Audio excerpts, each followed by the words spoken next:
My husband said he's everything with penguins. He raised an axe and rushed toward them. That moment completely shocked me. We had already been trapped in Antarctica for a month. To survive, we had no choice but to use penguins as food. After filling our stomachs, we used the abandoned wood to build a rescue signal on the mountain. That night, I suddenly saw a cruise ship appear on the surface of the sea. I shouted for help with excitement, but no one on the ship noticed us. So my husband immediately, the only small boat, he chased after the cruise ship. I stood on the shore and drifted farther away. But the worst part was the boat quickly ran out of fuel. So everything worsened because it was too far from the island. He couldn't make it back.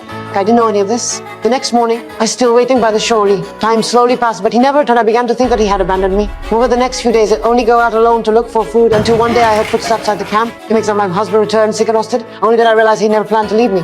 From that moment on, I was the only one who didn't gather food and then came back to take care of him. A month later, I realized that if this continued, we would both die. So one night, and I miss everything, or I quietly let any search for any sign of human presence. But my husband believed that I had abandoned him. As I walked through the surf for days, I found no clues at all. When I was hungry, I ate penguin meat. When I was exhausted, I slept directly on the sill until morning. My backpack accidentally fell into a valley. I had no time to retrieve it, so I could only keep moving forward. I pushed onto the freezing wind. Just as I was about to lose all hope, the worst was a red research station appeared in front of me. I ran toward it in excitement, only to find that it had already been abandoned. So as I to survive, I tried to open and enforce my insight. To my surprise, was filled with supplies. I was out to eat and drinking. I finally slept peacefully.